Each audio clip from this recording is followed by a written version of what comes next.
أعوذ بالله السميع العليم من الشيطان اللعين الرجيم. بسم الله الرحمن الرحيم. الحمد لله الذي إليه مصائر الخلق وعواقب الأمر.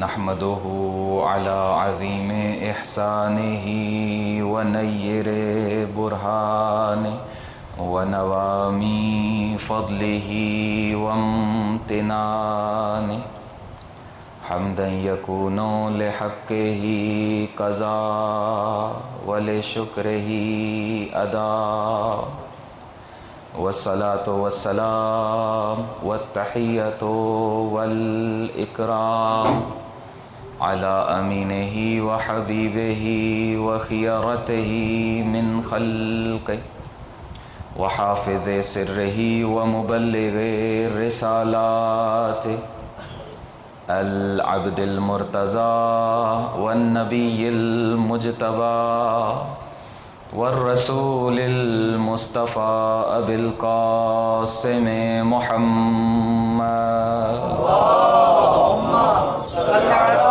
محمد وآل محمد وعجل فرجهم.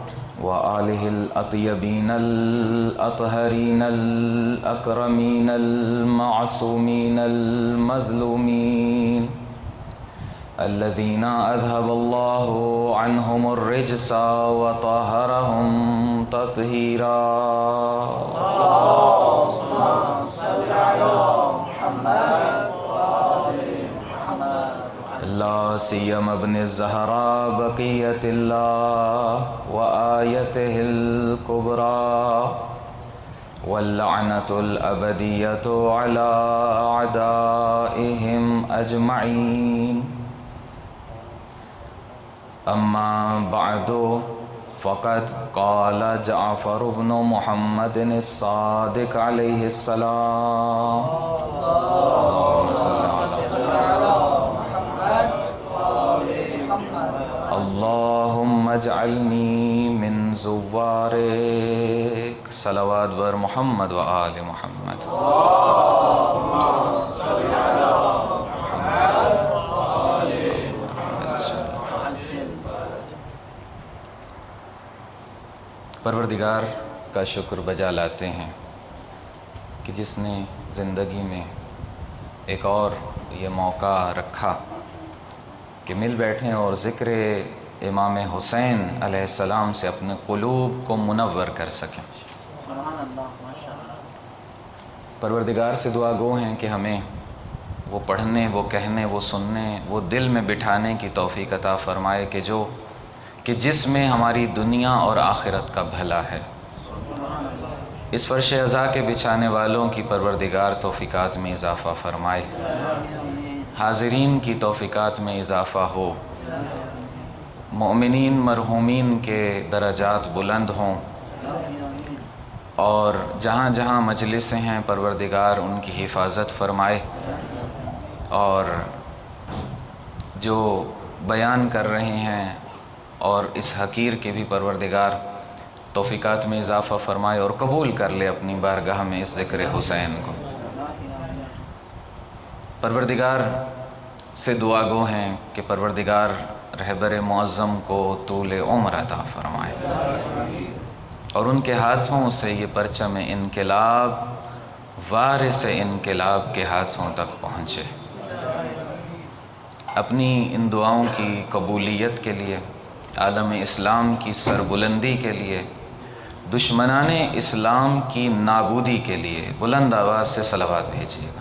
اللہم صلی علی محمد و آل محمد وعجل. سلسلہ گفتگو کل اس مقام پہ تھا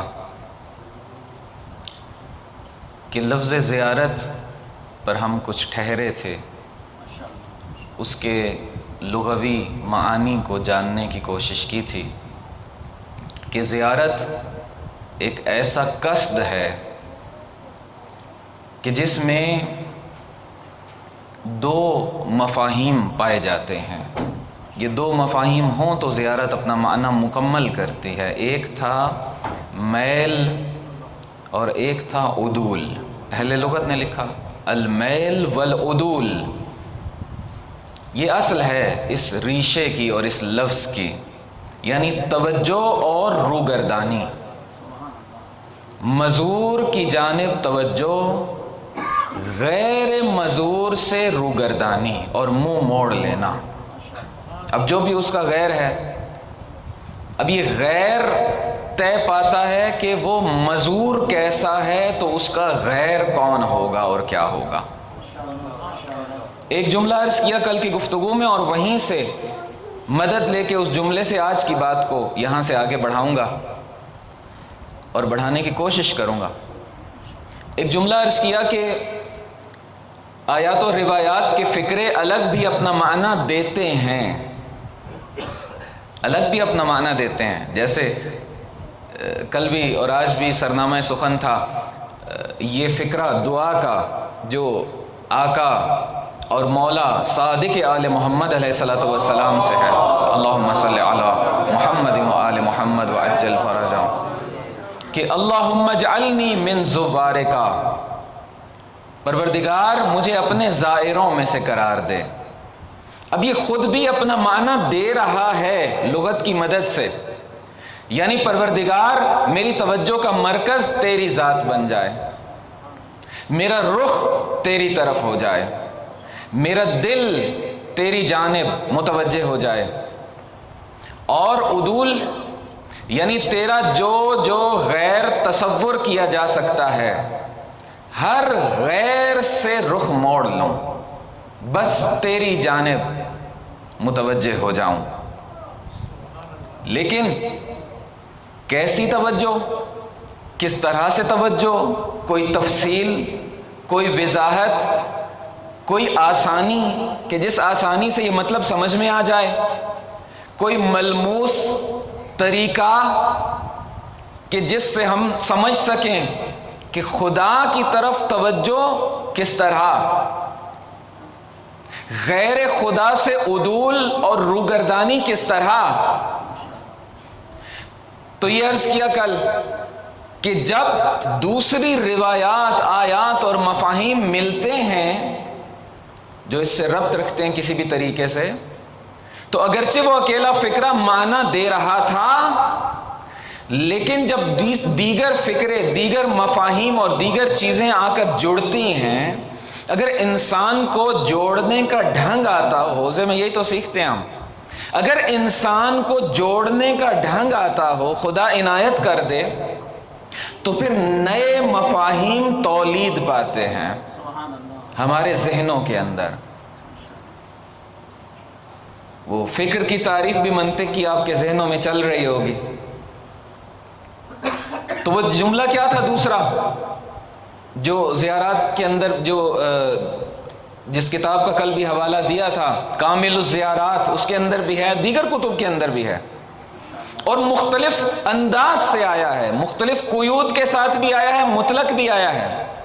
کہ جس میں ہم نے پڑھا کہ کسی نے پوچھا مولا سے کہ آقا ما لمن زار قبر الحسین علیہ السلام، تو مولا نے فرمایا کہ کانا کمن زار اللہ فی عرشے، سبحان اللہ سبحان اللہ. جس نے حسین ابن علی علیہ السلام کی قبر اطہر کی زیارت کی، گویا کہ اس نے عرش پر خدا کی زیارت کی.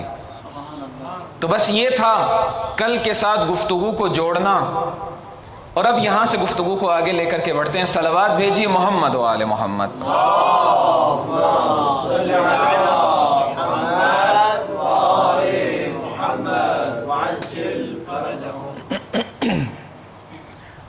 یعنی ان روایات نے آ کر زیارت خدا کو آسان کر دیا ہمارے لیے کہ خدا کی طرف متوجہ ہونا چاہتے ہو، اگر کوئی دشواری ہو، چونکہ مشکل رستہ ہے نا، تو اس کا طریقہ اور سلیقہ سیکھ لو کہ خدا کی طرف ڈائریکشن کرنی ہے تو اس ڈائریکشن کا پتہ ہم بتاتے ہیں. اس پتے کا نام ہے کربلا. اس مقام کا نام ہے مزار سید الشہداء علیہ السلام.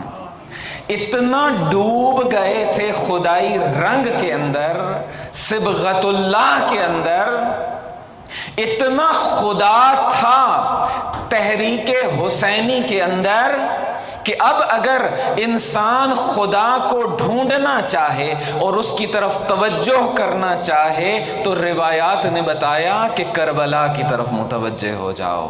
تمہیں حسین بھی مل جائے گا، تمہیں خدا بھی مل جائے گا. اب ایک عجیب بحث ہے یہاں پر. کیا لفظ آیا اس روایت کے اندر؟ کمن زار اللہ فی عرشہ. ایک ایک چیز کو انسان دیکھے اور کھولے، کیا معارف ہیں. یہی کلمہ عرش دیکھ لیجئے کس طرح سے ہمارے منابع کے اندر عرش کو بیان کیا گیا ہے، الگ الگ زاویوں سے، الگ الگ طریقوں سے، الگ الگ تمثیلوں سے موازنہ کیا گیا ہے عرش کا، کرسی کا. ان سب مفاہیم کو جوڑ کر علماء نے کچھ نتیجے لیے ہیں. اب یہ عرش کو تھوڑا سا میں یہاں ٹھہرنا چاہوں گا تاکہ بات اگلے مرحلے میں اسی کلمہ عرش اور مفہوم عرش سے داخل ہو سکے اور اپنے اختتام کی طرف بڑھ سکے. صلوات بھیجیے محمد و آل محمد پر. اللہم صلی علی محمد. آیت اللہ سعادت پرور پہلوانی اپنی کتاب فروغ شہادت کے اندر لکھتے ہیں. علامہ کے شاگرد اور خود بھی شاگرد پرور، نام بھی سعادت پرور اور کام بھی شاگرد پروری. سعادتیں پھیلانے والے شاگرد تربیت کر کے گئے یہ بزرگ. بہت سے راز، بہت سے حقائق سے پردہ ہٹایا ہے انہوں نے اپنی اسی کتاب کے اندر. وہاں پہ جب عرش کی بات اگرچہ اور روایت کے ضمن میں ہے، جہاں عروۃ الوثقیٰ کا ذکر ہے، جہاں امام حسن علیہ السلام اور امام حسین علیہ السلام کا ذکر ہے، جہاں خدا کی جناب حسنین علیہ السلام سے محبت کا ذکر ہے، وہاں پر عرش کا ذکر جب آیا تو اس روایت کے ضمن میں عرش کا معنی بیان کیا. وہیں سے استفادہ کر کے ہم اس روایت کو حل کرنے کے لیے اس مفہوم سے استفادہ کریں گے. وہ کہتے ہیں وہاں پر کہ عرش سے مراد، وہ حوالہ بھی دیتے ہیں علامہ طباطبائی کا کہ انہوں نے جو بحث کی، پھر انہوں نے جس نقطے کو وہاں سے نکالا اس نقطے سے پھر انہوں نے استفادہ کیا، نتیجہ یہ دیا وہاں پر. کہتے ہیں کہ عرش سے مراد مقام اظہار ہے. کیا مطلب؟ میں اب وہ اصطلاح استعمال کروں جو انہوں نے بیان کی. فرماتے ہیں عرش یعنی مظاہر کا مقام.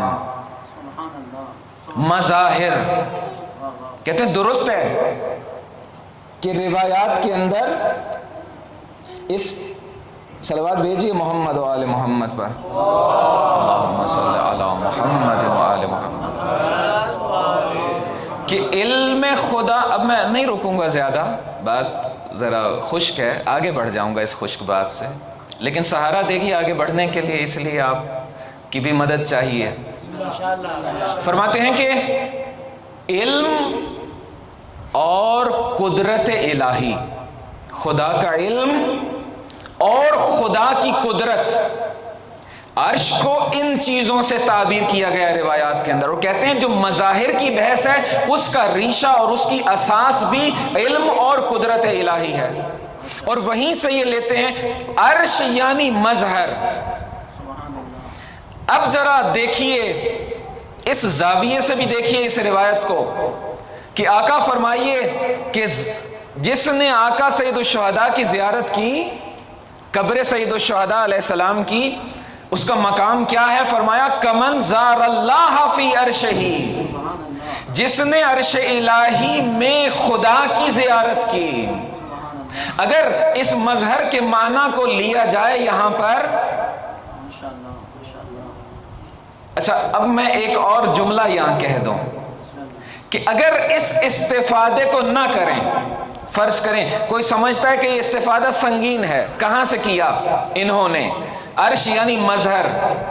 فی الحال اس کو ہٹا دیں اس بات کو. ایک اور توجہ کیجئے، خود لحن عبارت بتا رہا ہے کہ ایک شباہت قائم کی جا رہی ہے، سبحان اللہ.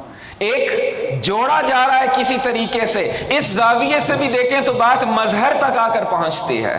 سبحان اللہ. کمن زار اللہ فی عرشہ، ویسا ہی ہے کہ جیسے عرش پر خدا کی زیارت کی ہو. یہی تو بتانا چاہ رہے ہیں کہ خدا کی طرف توجہ کرنا چاہتے ہو نا، کنہ ذات تک تو کوئی پہنچ نہیں سکتا ہے. یا اسما کی طرف سے آئیں گے یا صفات کی طرف سے آئیں گے. اسما کی جانب سے آ جاؤ تب بھی، صفات کی جانب سے آ جاؤ تب بھی. اگر مظہر اسماء خدا، اگر مظہر صفات خدا دیکھنا چاہتے ہو، کربلا میں چلے جاؤ، حسین ابن علی کی طرف متوجہ ہو جاؤ، غیر از حسین سے روگرداں ہو جاؤ، تم خدا کی طرف متوجہ ہو جاؤ گے، تمہیں خدا کا جلوہ دکھائی دینے لگے گا. صلوات بھیجیے آقا کی ذات پر. صلی اللہ محمد وآل محمد وعجل فرجهم. سبحان اللہ. اب میں بات کو لمبا نہ کروں، ایک روایت کا سہارا لوں اور پھر اور آگے بڑھ جاؤں. ایک اور صلوات بھیجیے محمد و آل محمد. اللہم صلی محمد و آل محمد وعجل فرجهم. ایک روایت ہے، عجیب روایت ہے، چند سال پہلے بھی قم میں لیکن اور جگہ پہ سعادت ملی اس روایت کا کچھ معنی بیان کرنے کی. روایت کہتی ہے، میں جلدی سے اب شروع کر دیتا ہوں بغیر تمہید کے. فخرج الحسین علیہ السلام علی اصحابہ. سید الشہداء اپنے اصحاب کے سامنے تشریف لے کر کے آتے ہیں. بہت کم امام حسین علیہ السلام سے معارف اور مطالب موجود ہیں ہماری کتب کے اندر، بہت کم. یہ خود غربت امام حسین علیہ السلام ہے. استاد بیان کر رہے تھے کہ ایک شخصیت تھی، فرماتے ہیں کہ میں نے ورق گردانی کی، وسائل الشیعہ کی، ڈھونڈنا چاہا کہ امام حسین علیہ السلام سے کتنی روایات ہیں اس کتاب کے اندر. فرماتے ہیں میں ڈھونڈتا رہا، ایک جلد، دوسری جلد، تیسری جلد، مجھے تو ایک روایت بھی نہیں ملی وسائل الشیعہ سے جو امام حسین علیہ السلام سے ہو. امام حسن علیہ السلام کے بعد کتنے سال امامت کے منصب پر فائز رہے امام حسین علیہ السلام. امام کون؟ جو مرجع ہے، جو مأوا ہے، جو مرکز ہے، جس سے پوچھا جاتا ہے، جس سے رہنمائی لی جاتی ہے، جس سے مسئلے پوچھے جاتے ہیں، جس سے سیکھ کے اپنا رستہ درست کیا جاتا ہے. کسی نے تو پوچھا ہوتا، کسی نے تو سنا ہوتا، کسی نے تو لکھا ہوتا، کتب کے اندر آیا ہوتا، وضو کے باب میں، نماز کے باب میں، روزے کے باب میں کہیں تو کچھ ہوتا. غربت امام حسین علیہ السلام کا اندازہ لگائیے، اتنا حسین سے لوگوں کو دور کر دیا گیا تھا کہ اگر کچھ تھا بھی صحیح تو پہنچا نہیں ہے، اور اگر کوئی بہت واضح کچھ ہوتا تو ہوتا کتب کے اندر، بہت کم. اور وہ جو کچھ ہے وہ بھی بعض معارف کے باب میں. انہی میں سے ایک یہی روایت کہ آقا تشریف لے کر کے آئے، فرمایا ان اللہ جل ذکرہ ما خلق العباد الا لیعرفوہ. اے بندو، اے لوگو، اللہ نے بندوں کو بس ایک مقصد کے لیے خلق کیا ہے کہ بندے خدا کو پہچانے، بندے خدا کو پہچانے. اب وہ بھی اسی کے ساتھ ہے، وما خلقت الجن والانس الا لیعبدون، وہ اسی کے ساتھ ہے. وہاں پہ وضاحت کی، اے لیعرفون، عبادت یعنی معرفت. پھر آگے فرماتے ہیں کہ ہدف خلقت کیا؟ کہ بندے خدا کو پہچانے. اگلا جملہ فَإِذَا عَرَفُوهُ عَبَدُوهُ، جب بندے خدا کی معرفت حاصل کر لیں گے تو خدا کی عبادت کریں گے. یعنی آقا عبادت کو کس مرحلے میں قرار دے رہے ہیں؟ کس مرحلے کی عبادت کو عبادت قرار دے رہے ہیں؟ جو معرفت کے مرحلے سے گزر کر انجام دی جائے. یعنی بنا معرفت کی عبادت کو آقا عبادت شمار نہیں کر رہے. فَإِذَا عَرَفُوهُ عَبَدُوهُ. معرفت ہوگی خدا کی تو عبادت ہوگی. اچھا یہ عبادت کیا کرے گی؟ فَإِذَا عَبَدُوهُ، بڑا لطیف جملہ ہے. فَإِذَا عَبَدُوهُ اِسْتَغْنَوْا. غنا، بے نیازی. کون سی بے نیازی؟ معرفت والی عبادت کون سی بے نیازی لا رہی ہے انسان کی زندگی میں؟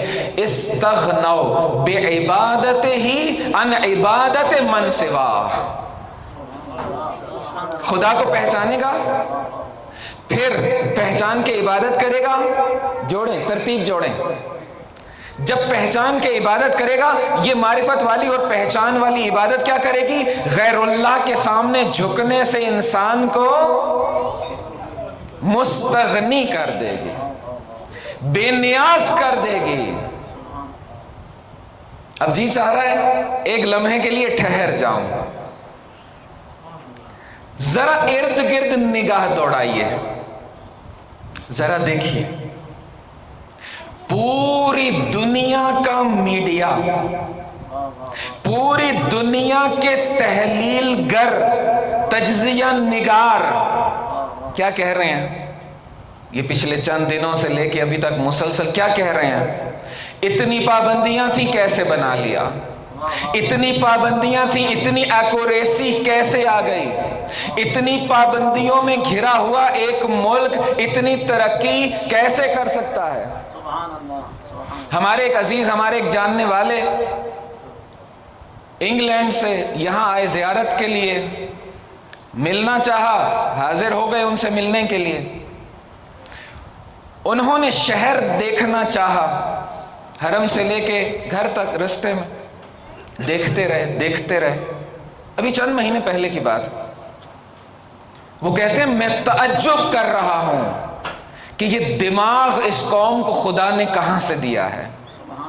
اتنی صفائی، اتنا نظم، عمارتوں کی تعمیر پہ غور کر رہے تھے. کہہ رہے تھے کہ بہت سی چیزوں میں جس ملک میں میں رہتا ہوں مجھے ایران اس ملک سے آگے دکھائی دے رہا ہے. دنیا حیران ہے کہ ان 40، 46، 47 سالوں میں یہ بے نیازی کہاں سے آئی. آؤ در سید الشہداء پر حسین ابن علی بتائیں گے تمہیں اس کا راز کہ فَإِذَا عَرَفُوهُ عَبَدُوهُ فَإِذَا عَبَدُوهُ اسْتَغْنَوْا بِعِبَادَتِهِ عَنْ عِبَادَتِ مَنْ سِوَاهُ. غیر حسین ایک ہی ہے نا، غیر حسین اور غیر خدا. کل کی گفتگو کو جوڑیے. غیر حسین سے، غیر خدا سے یہ معرفت خدا انسان کو ایسا بے نیاز کر دیتی ہے پھر ان کے سامنے نہیں جھکتا ہے. اچھا روایت آگے بڑھی. وہ شخص کھڑا، ایک شخص کھڑا ہو گیا ان میں سے، بامعرفت تھا، جانتا تھا، تبھی تو اس محفل میں تھا. بے معرفت کے لوگوں کو تو توفیق ہی نہیں ہوتی ہے سید الشہداء کی محفل جیسی محفل میں آنے کی. پوچھتا ہے آقا، شاید ہم تک پہنچانا مقصود تھا، شاید آقا کی زبان سے کچھ سننا چاہ رہا تھا. آقا یہ تو ارشاد فرمائیے کہ وہ معرفت خدا کہ جس سے گزر کر وادی عبادت میں انسان آتا ہے اور پھر بے نیازی کی منزل تک پہنچتا ہے، یہ معرفت خدا ہے کیا؟ فما معرفت اللہ. اچھا میں بحث سے باہر نہیں گیا ہوں، بحث وہی ہے کمن زار اللہ فی عرشہ. خدا کی زیارت اور سید الشہداء کی زیارت کیسے ارتباط ہے، کیسے خدا کے اسماء و صفات کا اظہار ہو رہا ہے، کس طرح سے مظہر بن رہے ہیں. بات وہیں پر ہے. آخری فقرہ اس روایت کا، آقا یہ فرمائیے فما معرفت اللہ، یہ معرفت خدا کیا ہے؟ سونے کے پانی سے دل کے ورق پر لکھنے والا جملہ ارشاد فرمایا آقا نے۔ پوچھنے والا کیا پوچھتا ہے؟ فما معرفت اللہ، یہ بے نیاز کرنے والی معرفت ہے کیا؟ خدا کی معرفت۔ خدا کی معرفت کیا ہے؟ فما معرفت اللہ، ارشاد فرمایا معرفت اہل کل زمان امامہم، ہر زمانے کے لوگوں کا اپنے امام کو پہچان لینا خدا کی زیارت ہے۔ عجیب مقام پر لے کر آئے سید الشہداء، عجیب مقام پر لے کر کے آئے۔ امام کو پہچاننا گویا کہ خدا کو پہچاننا ہے۔ یہ نہیں کہہ رہے امام خدا ہوتا ہے، الیاذ باللہ، نہیں فرمایا۔ لیکن یہ بھی نہیں فرمایا کہ پہلے امام کو پہچانو، امام کی دہلیز پر آؤ، پھر امام بتائیں گے خدا کیا ہوتا ہے۔ یہ مرحلے نہیں بیان کیے، یہ مرحلے نہیں بیان کیے۔ امام کو پہچانو، پھر امام کی بات سنو، پھر امام جیسا بتائیں گے پھر اس کو سمجھنا، پھر جو امام بتائیں گے وہ ویسا خدا ہوگا۔ نہیں نہیں، معرفت اہل کل زمان امامہم، بس امام کو پہچان لیا تو خدا کو پہچان لیا۔ اس کے سوا کیا مطلب نکلتا ہے کہ امام اسماء خدا کا بھی مظہر، صفات خدا کا بھی مظہر، اس کے علاوہ کیا معنی نکلتا ہے؟ صلوات بھیجیے آقا کی ذات پر، صلی اللہ محمد۔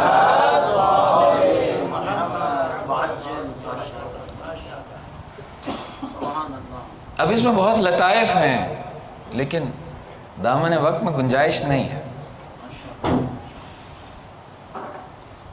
امام کون؟ امام جو مظہر بنتا ہے، کسی ایسے مقام پر ہوتا ہے کہ جس سے اوپر مقامات کا تصور نہیں کیا جا سکتا۔ ایک شاعر ہے معروف، نام میرے ذہن سے اتر گیا، عربی کا شعر ہے ان کا، کہتے ہیں کہ وَقَالُوا عَلِيٌّ عَلَىٰ، کیسے ہوتے ہیں مظہر جو بنتے ہیں وہ کیسے ہوتے ہیں؟ شاعر کہتے ہیں لوگوں نے کہا کہ علی بلند ہوئے، بلندی تک پہنچے، بلندی پہ تو تھے، ينحدر عن السیل ولا یرکا الی الطیر، میں وہ بلندی ہوں جس سے معرفتوں کے چشمے جاری ہوتے ہیں، میں اس بلندی پر ہوں کہ پرواز کرنے والے پرندوں کے پر تھک جائیں، علی کی عظمتوں کی بلندیوں کو نہ چھو سکیں۔ اس بلندی پر کیسے پہنچے؟ شاعر کہتا ہے کہ لوگوں نے کہا کہ وَقَالُوا عَلِيٌّ عَلَىٰ، علی بلند ہوئے، قُلْتُ لَا، میں نے کہا نہیں نہیں ایسا نہ کہو، تم سمجھے ہی نہیں ہو۔ وَقَالُوا عَلِيٌّ عَلَىٰ قُلْتُ لَا فَإِنَّ الْعُلَىٰ بِعَلِيٍّ عَلَىٰ، علی بلند نہیں ہوئے، یہ بلندیاں ہیں جو علی کی وجہ سے بلند ہوئی ہیں، یہ ہے مظہر خدا۔ صلوات بھیجیے آقا کی ذات پر۔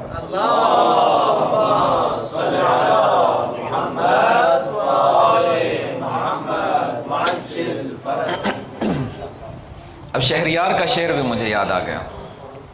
شہریار کہتے ہیں، اب اس شعر کی وضاحت نہیں کروں گا، آیت اللہ مرعشی نجفی کے مرکز پہ فاتحہ پڑھنے کے لیے جائیے گا، انہی کی لائبریری کے آغاز میں ابتدا میں داخل ہوتے ہی بائیں سمت، آپ سب زیارت کر چکے ہیں، فاتحہ پڑھ چکے ہیں، کئی بار جا چکے ہیں، بائیں سمت ان کا مرکز ہے، دائیں سمت میں ایک فریم لگا ہوا ہے، اس کو جا کے پڑھیے گا، ابھی تک اگر لگا ہوا ہو تو، میں نے وہیں پڑھا تھا۔ شہریار، اب ایک واقعہ ہے اس کے پیچھے، وہ وہیں پڑھیے گا. شہریار ایران کے شاعر مرحوم ہو چکے، مولا کائنات کے بارے اس طرح سے لکھتے ہیں کہ علی اے ہما یہ رحمت تجھے آیتی خدا را. اے ہمائے رحمت علی، آپ خدا کی کیسی آیت ہیں کہ بما سوا فکندی ہمیں سایہ یہ ہمارا. اس کے لیے زحمت دی، اس بیت کے لیے. کہتے ہیں دل کو مخاطب کرتے ہیں. دل اگر خدا شنا، اچھا ابھی بھی میں اپنی گفتگو سے باہر نہیں گیا ہوں، مظہر خدا کی بات ہو رہی ہے. دل اگر خدا شناسی ہمیں در رخ علی بین. سبحان اللہ سبحان اللہ. خدا کو پہچاننا چاہتے ہو؟ خدا کہاں نظر آئے گا؟ خدا کا علم دیکھنا چاہتے ہو؟ کہاں نظر آئے گا؟ خدا کی قدرت دیکھنا چاہتے ہو؟ کہاں نظر آئے گی؟ خدا نے تو مظہر بنائے ہیں. اجمالی معرفت تو ہوگی تمہیں، اگر اس معرفت کو کھولنا چاہتے ہو، تفصیل میں جانا چاہتے ہو، تمہیں آنا پڑے گا در اہل بیت پر. معرفت و اہل کل زمان امامہم، یہی تو کہہ رہی ہے، شعر ابھی پڑھتا ہوں. معرفت و اہل کل زمان امامہم، یہی تو کہہ رہی ہے. خدا کو پہچاننا چاہتے ہو، خدا کی پہچان کی تفصیل یہ ہیں. وہ علی جو کہتے ہیں لو کشف الغطاء مزدد تو یقینا. اب خدا کا علم تو نہیں دیکھ سکتے ہو، علم خدا کا مظہر دیکھنا چاہتے ہو، علی کو دیکھنا پڑے گا. کسی نے سلمان سے پوچھا ہے سلمان یہ بتائیے علی کا علم زیادہ ہے یا آپ کا علم زیادہ ہے؟ سلمان کہتے ہیں کہ اے بے معرفت انسان، سلمان کا موازنہ کرتا ہے علی کے ساتھ. کبھی مچھر دیکھا ہے؟ اس نے کہا دیکھا ہے. مچھر اگر سمندر پہ بیٹھے اور پھر اڑے تو اس کے پیروں میں کتنا پانی ہوگا جو لے کر اڑے گا؟ اب وہ کیا جواب دیتا؟ قطرہ کہتا، قطرے جتنا تو وہ خود ہے مچھر، اس سے بھی کم، کوئی ہلکی سی نمی سی ہوگی نا اس کے پیروں پہ لگی ہوگی. کہا جو مچھر لے کر اڑے گا وہ سلمان کا علم ہے، سمندر علی مرتضیٰ کا علم. نعرہ تکبیر، نعرہ رسالہ، نعرہ حیدری، عظمت امیر المومنین، بلندتر صلوات.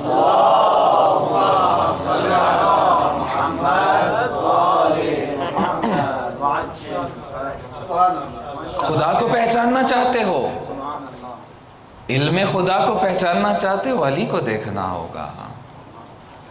خدا نے کہا میں کچھ آئینے لگاؤں گا، ان آئینوں میں میرا عکس دیکھنا.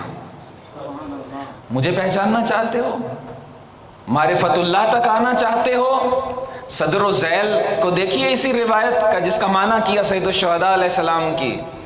ہدف خلقت بشری ہے معرفت اللہ، رستہ ہے معرفت امام، یہی تو صدر و ذیل ہے نا.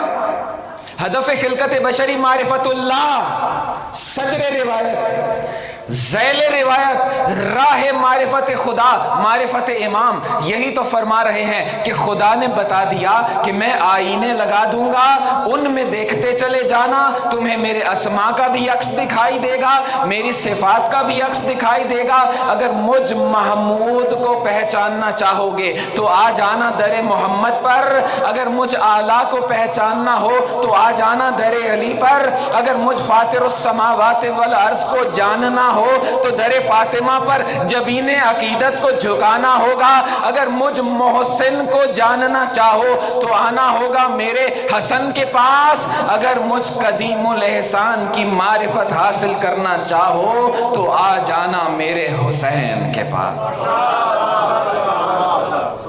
یہی تو فرمایا شہریار نے کہ دل اگر خدا شناسی، خدا کو پہچاننا چاہتا ہے دل، دل اگر خدا شناسی ہمیں در رخ علی بین.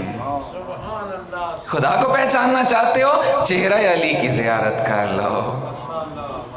بے علی شناختم من بے خدا قسم خدا را. شہریار کہتا ہے میں خدا کی قسم اٹھا کر کہتا ہوں میں نے علی کے ذریعے سے خدا کو پہچانا ہے. اچھا میں اشارہ کر دوں وہ فریم کون جا کے وہاں سے پڑھے گا. وہاں لکھا ہوا ہے واقعہ جس رات شہریار نے یہ شعر لکھے تھے. آیت اللہ مرشی نجفی کو مولائے کائنات کی زیارت ہوئی تھی. عرب شعراء تھے اپنی اپنی شاعری سنا رہے تھے. فرمایا میرا شہریار کہاں ہے اس کو آگے بلاؤ. مجمع چھٹا شہریار آگے آیا. آیت اللہ مرشی نجفی کہتے ہیں شہریار نے یہ شعر پڑھے اور وہ یہی شعر تھے. بعد میں شہریار کو بلایا گیا. آیت اللہ مرشی نجفی نے پورا واقعہ سنایا. شہریار دھاڑے مار کے رونے لگا. جب پوچھا نا یہ کب کا واقعہ ہے کہتا ہے شہریار اے مرجع تقلید. آیت اللہ مرشی نجفی سے کہتے ہیں جب میں نے یہ شعر لکھے تھے یہ وہی وقت تھا جس میں آپ کو خواب میں مولائے کائنات کی زیارت ہوئی. ابھی تک جب سے لکھے ہیں ابھی تک میں نے اہل خانہ میں بھی کسی کو یہ شعر پڑھ کے نہیں سنائے ہیں. دل اگر خدا شناسی. مولا کو کتنے پسند آئے. دل اگر خدا شناسی ہمیں در رخ علی بین بے علی شناختم من بے خدا قسم خدا را برو اے گدائے مسکین. آج کی اگلی گفتگو سے ربط یہیں پہ بن جائے گا. برو اے گدائے مسکین در خانہ یہ علی زن. کہاں کہاں مانگتے پھرو گے کس کس دہلیز پر جاؤ گے کس کس کا در کھٹکھٹاؤ گے. ایک دروازہ شہریار سے سنو. برو اے گدائے مسکین در خانہ یہ علی زن کہ نگین پادشاہی دہد از کرم گدارا. گدا بن کے جاتا ہے انسان. علی بادشاہی کا نگینہ اس کے ہاتھ میں پہنا دیتے. بے جز از علی کھے گوید بے پسر کے قاتل من چو اسیر چھوس اکنون بے اسیر کن مدارا. علی کے علاوہ کون کہہ سکتا ہے کہ اے میرے بچوں درست ہے ابن ملجم میرا قاتل ہے لیکن اس کے ساتھ بھی انصاف کے ساتھ پیش آنا.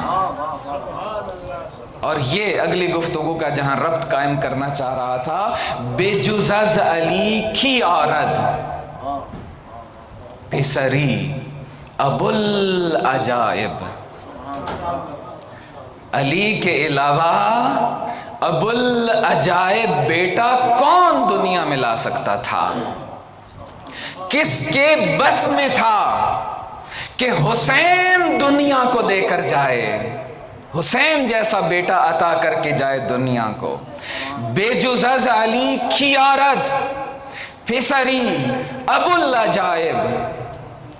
اب اگلی سطر میں امام حسین علیہ السلام کی کیمیا گری کو بیان کرتے ہیں کہ حسین کیسے کیمیا گر تھے, کس خاک سے کیسا سونا بناتے تھے.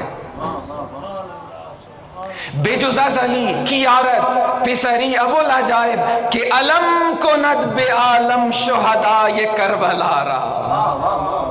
کہ جو شہدائے کربلا کو رہتی دنیا تک علم اور علامت بنا کے نصب کر دیں اس جادہ تاریخ کے اوپر کہ اگر خدا تک آنا چاہتے ہو تو حسین تک آنا ہوگا نا.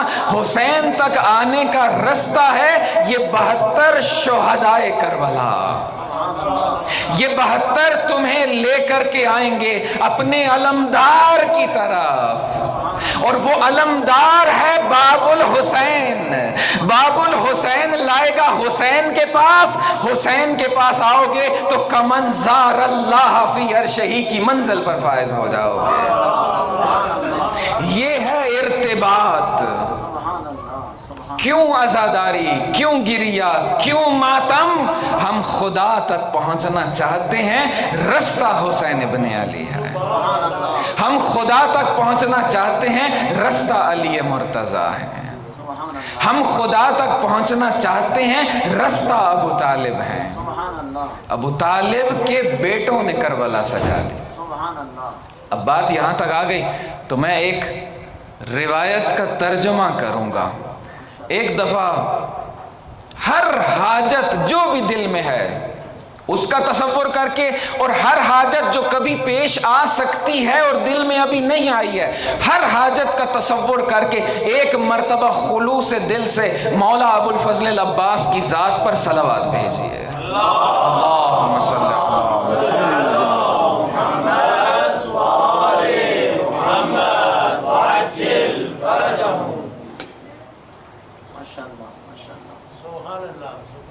ایک اور صلوات بھیجیے۔ اللہم صلی اللہ محمد وآل محمد وعجل فرجهم۔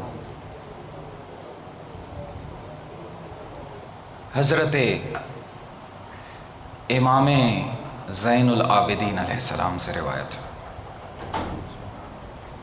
مولا ارشاد فرماتے ہیں، ابھی منزل مصائب میں جانا مقصود نہیں ہے، یہ روایت پہلے سن لیجئے، کہ نظر، معتبر جگہوں پہ موجود ہے، نظر سید العابدین علی بن الحسین علیہ السلام، مولا نے نگاہ کی کس کی جانب؟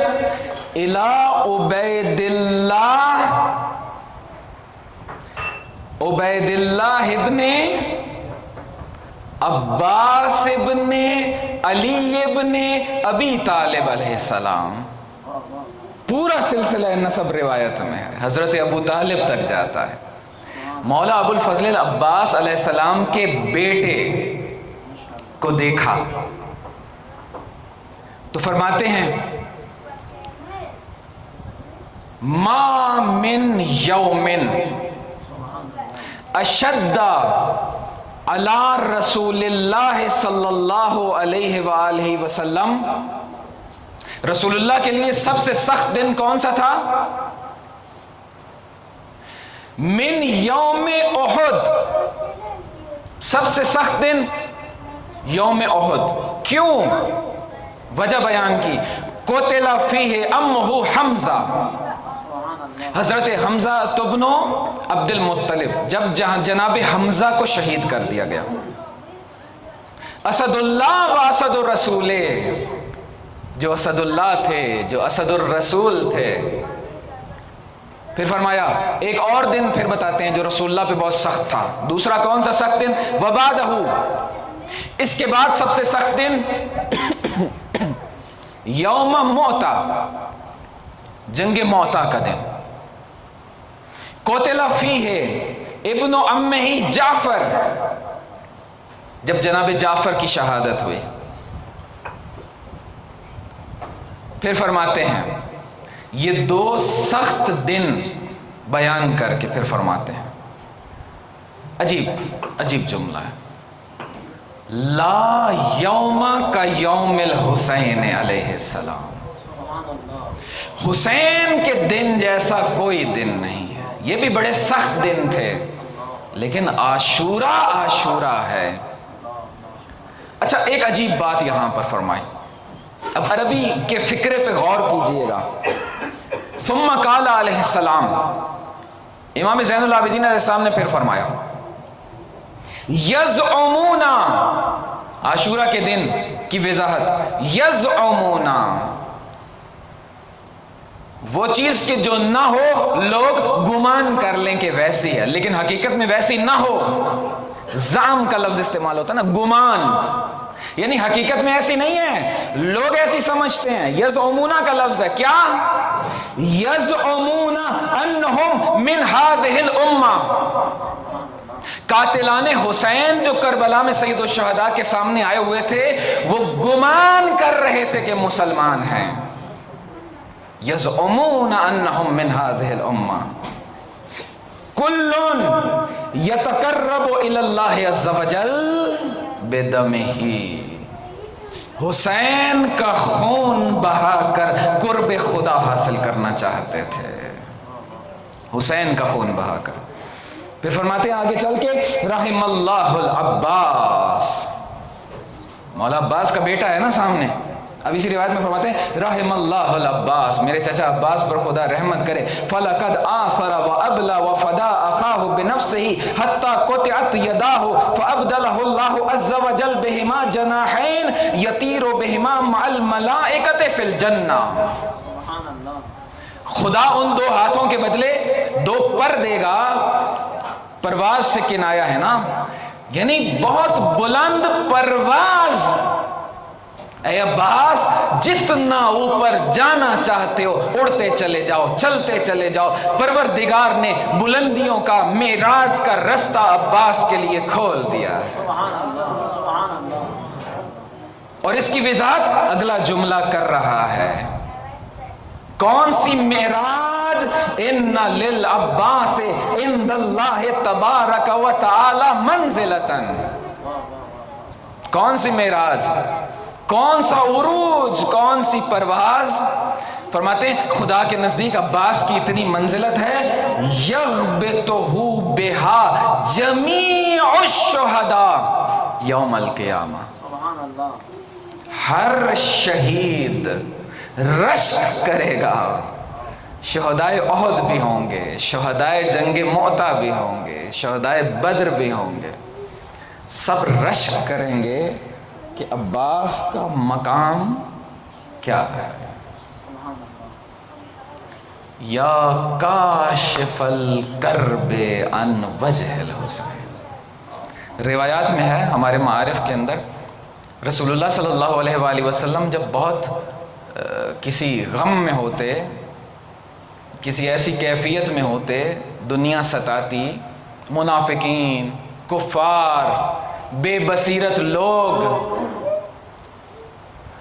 معراج کروانا چاہ رہے ہیں اور نہیں کرنا چاہ رہے ہیں، جب ایسی کوئی بھی کیفیت ہوتی تھی، روایات کہتی ہیں رسول اللہ صلی اللہ علیہ وآلہ وسلم دو چیزوں کے ذریعے سکون پاتے تھے۔ ایک چیز ہے نماز، مصلی عبادت پر کھڑے ہو جاتے تھے اور اپنا غم بھلا دیتے تھے، اور دوسری چیز جو روایات میں ہے مولائے کائنات کے چہرے کو دیکھا کرتے تھے، اور مولائے کائنات کے چہرے کو دیکھ کر رسول اپنا غم بھول جاتے تھے۔ ایک یہ نسبت جو رسول اللہ کے ساتھ مولائے کائنات کو ہے، کئی مماثلتیں آپ کو ملیں گی یہ اسی طرح کی کہ جو امام حسین علیہ السلام کے ساتھ حضرت ابو الفضل العباس علیہ السلام کا، یہ خود ایک پورا موضوع تحقیق ہو سکتا ہے، اسی لیے کہا یا کاشف الکرب،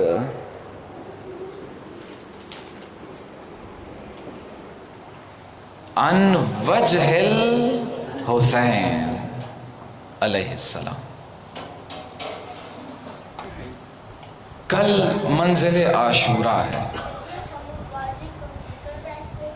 بہت تیزی سے یہ وقت گزر گیا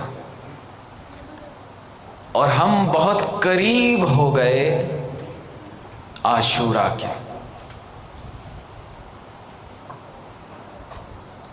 آج خواہش ہے کہ چند جملے مقتل کے خود عربی عبارت سے پڑھے جائیں، ان کا ترجمہ کیا جائے۔ اس سے پہلے چاہ رہا ہوں کچھ دیر آرام سے سنیے گا،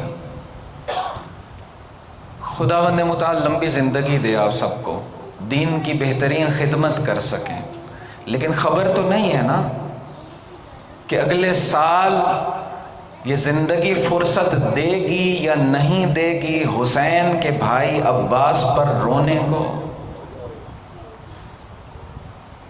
معرکہ کربلا بہت اوج پہ تھا، حضرت عباس حفاظت کر رہے تھے، اپنی سواری پر سوار تھے، زہیر کہتے ہیں اے عباس آپ کے بابا علی کی ایک بات کرنا چاہتا ہوں۔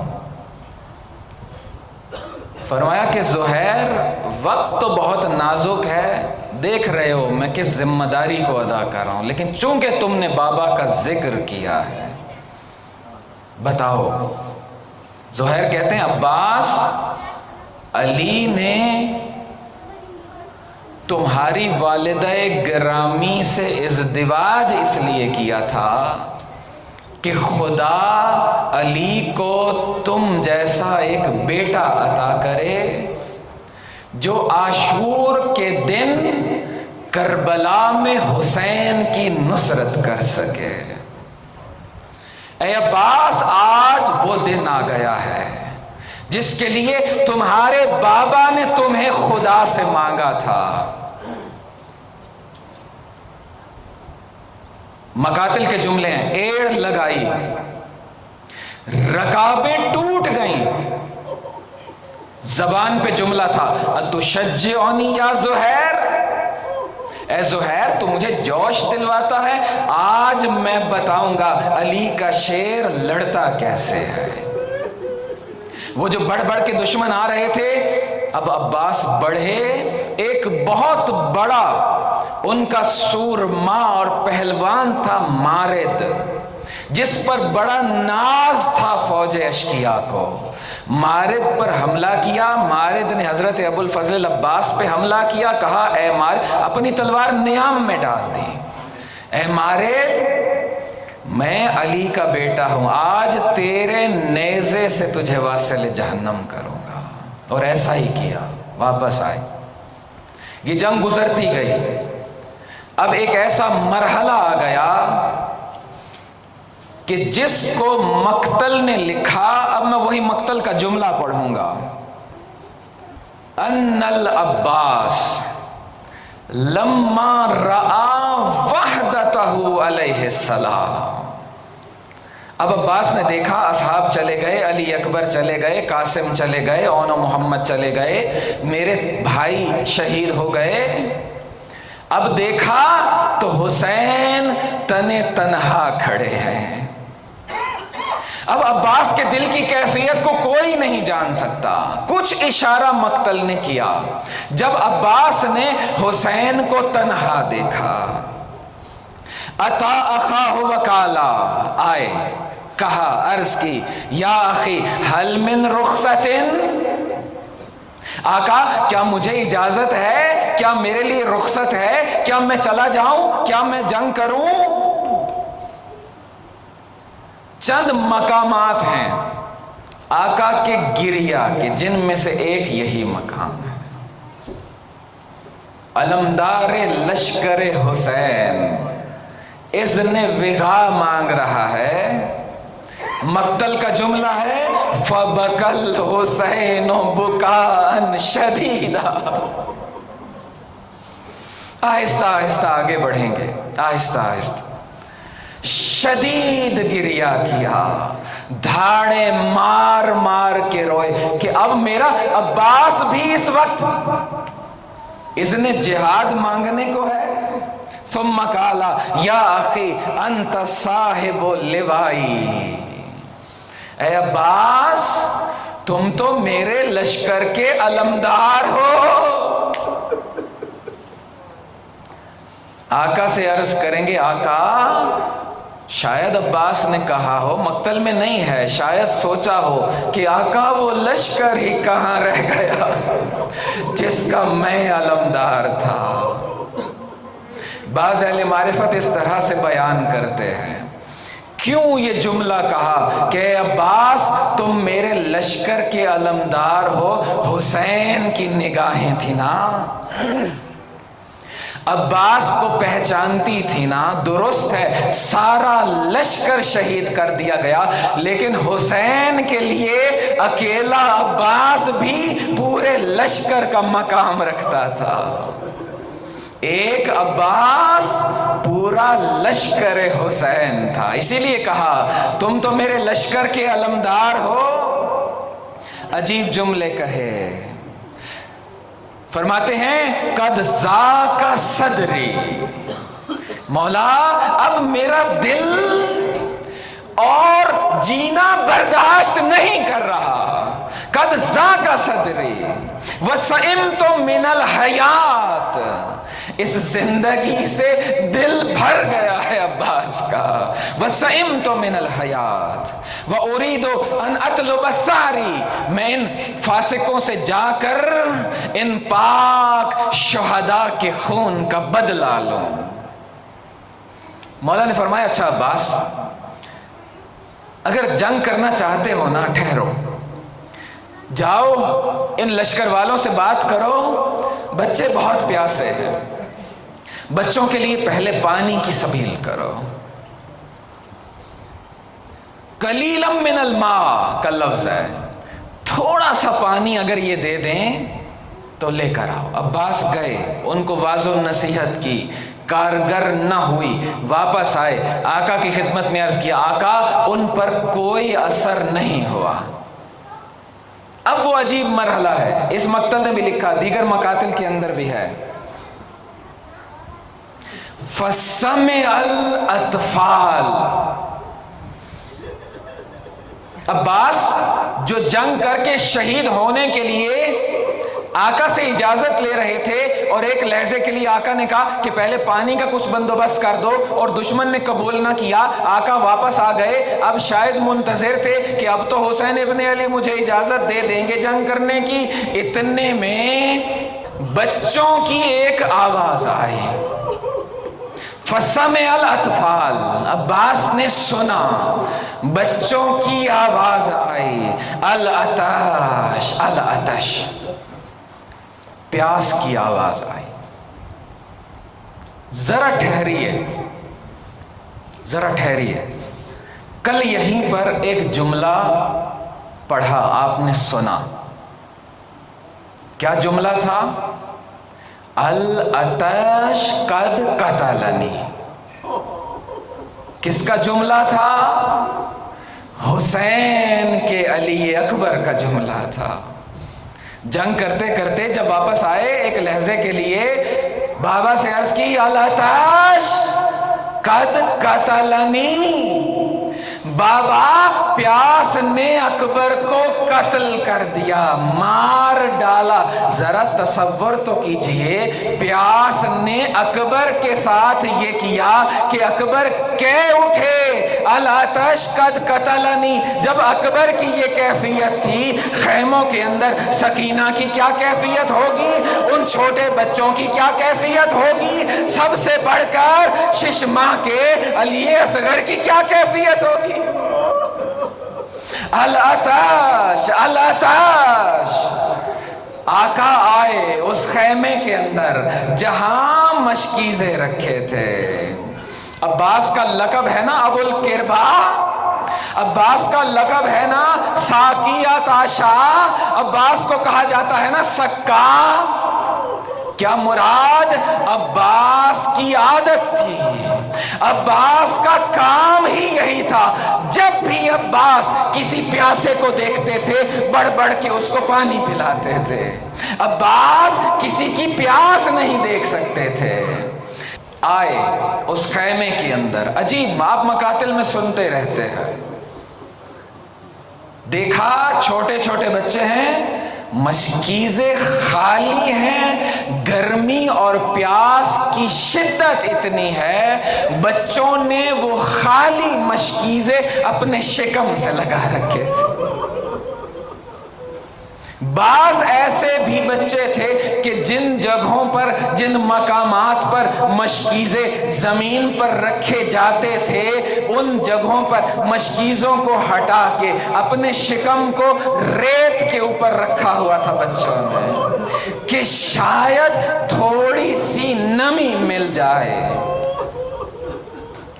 آپ سنتے ہیں نا شام غریباں کے مصائب میں کہ کچھ بچے شام غریباں کو ایسے تھے جن کی روح پرواز کر گئی، آپ سنتے ہیں نا اس خیموں کے اوپر جو حملہ ہوا تھا ان کے مصائب میں کہ مسلم کی چھوٹی بچی اس بھگدڑ میں ان کے پیروں کے نیچے آ کر کچل دی گئی اور شہید ہو گئی.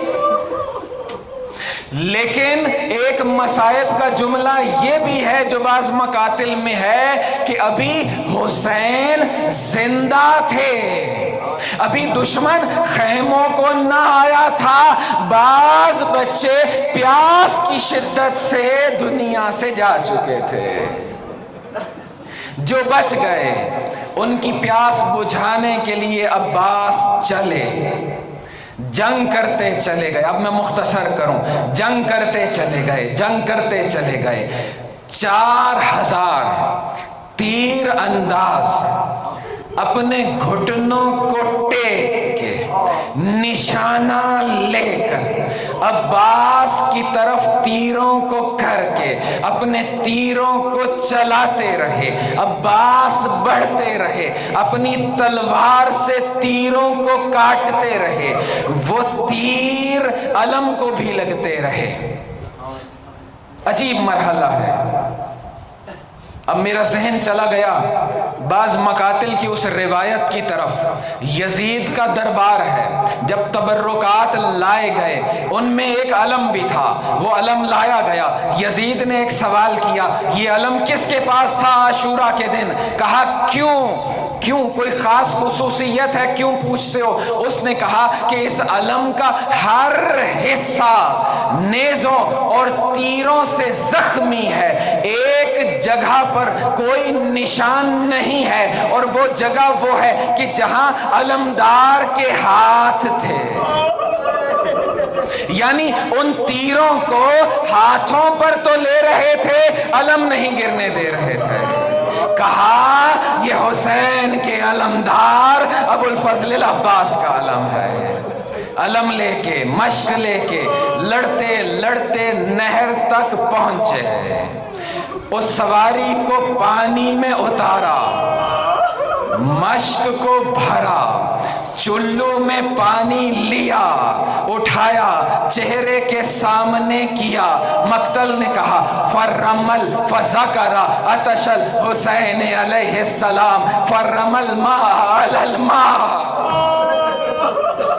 دنیا کا ہر قانون ایسی کیفیت میں انسان کو یہ اجازت دیتا ہے کہ وہ ایک گھونٹ پانی پی لے، کچھ طاقت آ جائے تاکہ پانی بچوں تک پہنچا سکے. کوئی عباس پر اعتراض نہیں کر سکتا تھا اگر عباس پانی پی لیتے. لیکن مقتل نے کہا، حسین کی پیاس کو یاد کیا، فرمل ماء علی الماء. میں کہوں گا کہ مقتل لکھنے والے نے ممکن ہے عباس کی وفاؤں کو مد نظر نہ رکھا ہو، اس لیے تو یہ لکھ دیا کہ عباس پانی پینا چاہتے تھے لیکن نہ پیا. یہ چاہت کہاں سے آ گئی؟ اے لکھنے والے، شاید تو عباس کو پہچانتا نہیں ہے. ایک شعر مجھے یاد آیا، ایک شاعر نے کہا، میں ایک دو منزلیں لوں گا، ابھی آہستہ آہستہ بڑھ رہا ہوں، مصائب ابھی پڑھوں گا آپ کے سامنے. شاعر کہتا، اگر اچھے تخیل ہے سمجھانے کے لیے کہتا ہے کہ جب پانی پینا تو درکنار پانی پینے کا تصور تو درکنار، نہر پر جب آئے نا تو جب ہواؤں میں نمی محسوس کی عباس نے، شاعر کہتا ہے جب ہواؤں میں نمی محسوس کی عباس نے، احتیاطاً سانس اپنی روک لی عباس نے. موج کوثر سر اٹھا کر دیکھتی ہی رہ گئی، اتنی اونچائی پہ رکھ دی تشنگی عباس. میں کہوں گا عباس کو شاید بابا علی مرتضیٰ کی وصیت یاد آ گئی تھی. 19 رمضان کو ضربت لگی نا، 19 سے 21 تک مختلف وصیتیں کی ہیں. ایک وصیت یہ بھی تھی، اپنے ننھے عباس کو بلایا اور ایک وصیت کی، کہا اذا کان یوم عاشوراء، اے میرے عباس جب تم جوان ہو جاؤ گے، عاشورہ کا دن آئے گا، وَدَخَلْتَ الْمَشْرُعَ، اور تم نہر میں داخل ہو جاؤ گے، إِيَّاكَ أَن تَشْرِبَ الْمَاءَ وَأَخُوكَ الْحُسَيْنُ عَطَشَانًا. عباس جب تمہارا بھائی حسین پیاسا ہو پانی نہ پینا. عجب نہیں پانی کو ہاتھ میں لے کر نجف کا رخ کر لیا ہو، کہا ہو بابا عباس آپ کی وصیت کو پورا کر رہا ہے. واپس آئے، گئے تھے تو صرف جنگ لڑنا تھی اور نہر تک پہنچنا تھا. جب واپس آ رہے تھے جنگ بھی لڑنا تھی، پانی کو بھی بچانا تھا. تیر آ رہے ہیں، نیزے آ رہے ہیں. مقتل کا ایک جملہ ہے فَقَطَعُوا عَلَيْهِ الطَّرِيقَ، اسی روایت کا، اسی مقتل کا جملہ ہے. ان لعینوں نے قطع طریق کر دیا، عباس کا رستہ روک دیا ان لعینوں نے. یہ قطع طریق اس گھر پر ہونے والا پہلا اور نیا ظلم نہیں ہے. جب جناب سیدہ چلی مدینہ کو، جب جناب سیدہ مسجد النبی سے نکلی، روایت نے وہاں بھی یہی قطع طریق کا لفظ استعمال کیا. عباس کا رستہ روکا، عباس کو گھیرا. عجیب جنگ ہے، تیر برس رہے ہیں، عباس تیزی سے خیمے کی طرف بڑھ رہے ہیں. عباس کا دایاں شانہ کٹ گیا، عباس کا بایاں شانہ بھی کٹ گیا. مشق کو بعض مقاتل نے لکھا دانتوں سے عباس نے سہارا دیا، تھام لیا، خود کو مشق پر جھکا لیا.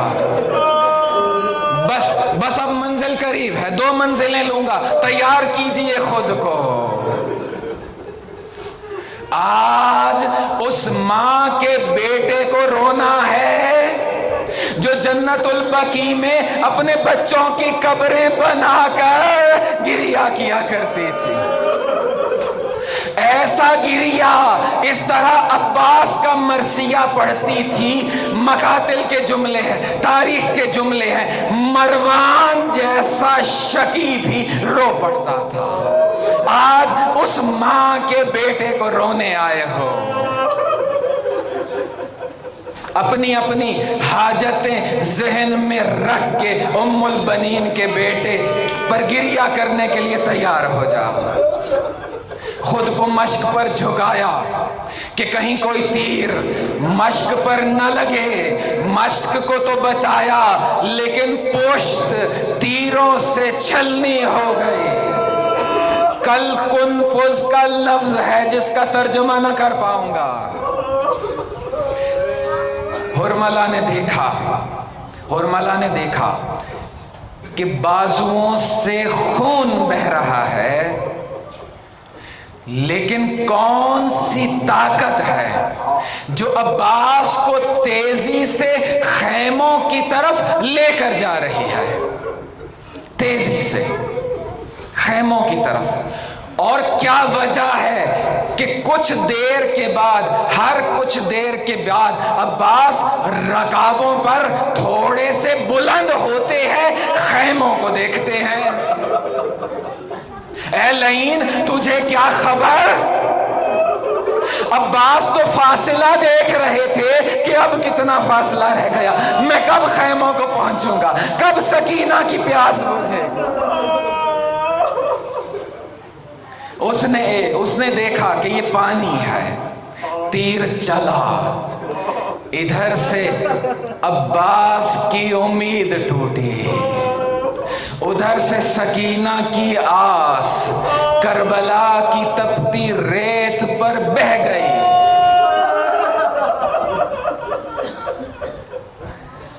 ایک جملہ ذہن میں آ گیا، بعض مقاتل نے لکھا ہے کچھ لحظوں کے لیے عباس مقتل میں ٹھہر سے گئے۔ بس عباس کے مسائل سارے ذہن کی کیفیات کی طرف پلٹتے ہیں۔ جس نے جتنی کیفیت کا تصور کر لیا وہ اتنا فیض پا گیا۔ ٹھہر سے گئے، ایک حیرت کی کیفیت لکھی مقتل نے۔ کون سی حیرت؟ ابھی تو بہت رفتار سے خیموں کی طرف جا رہے تھے، اب کس حیرت میں ہے؟ حیرت بھی لکھی مقتل نے کہ عباس کو کی کیفیت یہ تھی کہ جو ایسے شخص کی ہوتی ہے کہ جو کسی چوراہے پر ہو لیکن اسے منزل معلوم نہ ہو۔ کیوں؟ اس لیے کہ عباس اب خیموں کو جائے تو کس لیے جائے؟ بعض نے لکھا ایک تیر چلا جو حضرت عباس کی آنکھ میں پیوست ہو گیا۔ اب یہاں سے مصیبت اپنے معراج کی طرف بڑھے۔ میں خود تو تصور کروں جو پڑھ رہا ہوں، اگر میری آنکھ میں تیر لگ جائے، سننے والوں تصور تو کرو، خدا نہ کرے صرف تصور کا کہہ رہا ہوں، آپ میں سے کسی کی آنکھ میں نکالنے کے لیے ہاتھ نہ ہو۔ انسان سر کو کبھی ادھر جھٹکے کبھی ادھر جھٹکے کہ شاید تیر نکل جائے۔ یہ کیفیت تھی عباس کی۔ سر کو جھٹکتے جھٹکتے جب تیر نہ نکل پایا تو چاہا کہ اپنے گھٹنوں میں دبا کے تیر کو کھینچے۔ جب خود تھوڑا سا جھکے، جیسے ہی جھکے سر سے خود زمین پر جا کر گرا۔ ایک لعین جو دیکھ رہا تھا اس نے ایک گرز کا وار کیا۔ جب گرز کا وار ہونا تھا سر پر، اب عباس سے ٹھہرا نہ گیا۔ سر دو پارا ہوا، اب زین سے زمین پر آئے۔ یہ اترنا، یہ زین سے اترنا، کوئی اس کو دیکھے اور اکٹھا کرنے کی کوشش کرے کہ کربلا میں کون کون کس طرح سے اترا۔ اکبر کس طرح سے اترے، قاسم کس طرح سے اترے، خود سید الشہداء کس طرح سے اترے، ابو الفضل العباس جس طرح اترے۔ ایک معتبر ہے، مشہور ہے، معتبر بھی ہے، ایک خطیب، عرب خطیب مجالس پڑھا کرتے تھے۔ ایک شخص کے خواب میں حضرت ابو الفضل تشریف لے کر کے آئے اور کہا کہ فلاں خطیب جو میری مجلسیں پڑھتا ہے اسے کہو کہ میرے مصائب کیوں نہیں پڑھتا، لوگوں کو میرے مصائب کیوں نہیں سناتا۔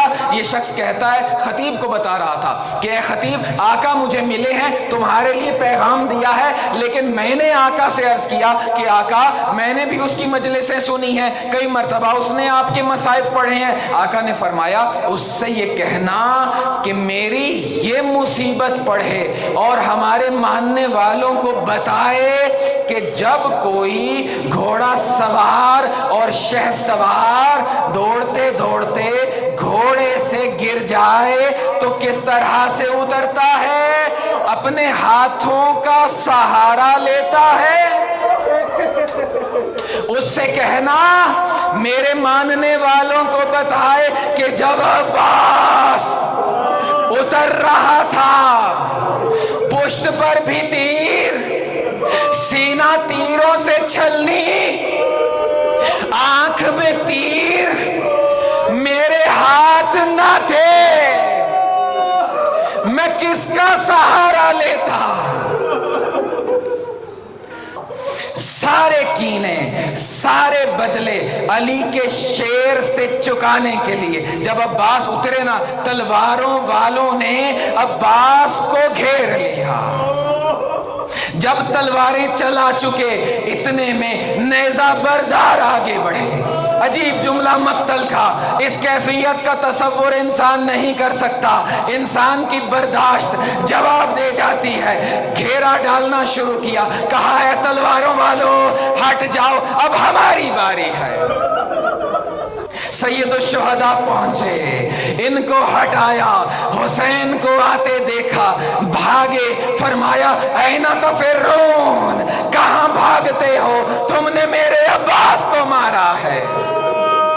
عباس کا سر اپنے زانوں پر رکھا، آخری جملے مسائد مکمل، عباس کا سر اپنے زانوں پر رکھا، آنکھوں سے خون صاف کیا، دیکھا عباس گریہ کر رہے ہیں۔ بھیا عباس روتے کیوں ہو؟ عرض کی آقا میں گرا، آپ جیسی ہستی نے میرا سر اپنے زانوں پر رکھا، میں تصور کر رہا ہوں کچھ دیر کے بعد جب آپ زمین پر آئیں گے، آپ کا سر کس کے زانوں پر ہوگا؟ کوئی وصیت ہے بھیا عباس؟ آقا ایک گزارش ہے، مجھے خیموں کو نہ لے جائیے۔ کیوں بھیا عباس؟ کہا آقا آپ کی سکینہ سے بڑا شرمندہ۔ ایک اور وجہ بھی لکھی مقتل نے کہ عباس کا لاشا اس قابل نہ رہ گیا تھا کہ اکیلے حسین اس لاشے کو اٹھا سکتے۔ حسین نے تسلی سے ہر لاشا اٹھایا، ہر زخمی سے گفتگو کی، لیکن عباس کے پاس زیادہ دیر نہ رکے، جلدی سے پلٹ گئے۔ اہل معرفت نے کہا اس کی وجہ یہ تھی کہ جب بھی حسین کوئی لاشا اٹھانے جاتے تھے، حسین کو تسلی ہوتی تھی کہ خیموں کی حفاظت کرنے کے لیے محافظ موجود ہے، لیکن اب تو عباس ہی جا چکے، اب حسین بہت جلدی سے واپس آئے۔ آخری جملہ جب سکینہ نے دیکھا کہ لگام فرس ہاتھ میں ہے، بابا آ رہے ہیں، ایک ہاتھ میں علم ہے، پوچھا بابا میرے چچا عباس کہاں ہیں؟ حسین کچھ کہہ نہ سکے، آگے بڑھ گئے، عباس کے خیمے کا ستون گرا دیا۔ بیبیاں سمجھ گئیں، آواز بلند ہوئی، واہ عباسا، واہ اخا، واہ غربتا۔ اتنے میں مقتل میں ظلم ہو گیا۔ آپ کو معلوم ہے نا عباس کا قد بہت بڑا تھا، عباس کی قبر بہت چھوٹی ہے۔ وجہ کیا ہوئی؟ جب حسین چھوڑ کر آ گئے، جس کے ہاتھ میں نیزے تھے وہ نیزے لے کر دوبارہ آیا، جس کے ہاتھ میں تلواریں تھیں وہ تلواریں چلاتا رہ گیا۔ ام البنین کا لال کربلا کی ریت پر ٹکڑے ٹکڑے ہو گیا۔ جب اذن امامت سے سید سجاد لاشوں کو دفن کرنے کے لیے آئے، مقتل نے لکھا سید سجاد جو حصہ اٹھاتے تھے دوسرا حصہ جدا ہو جائے۔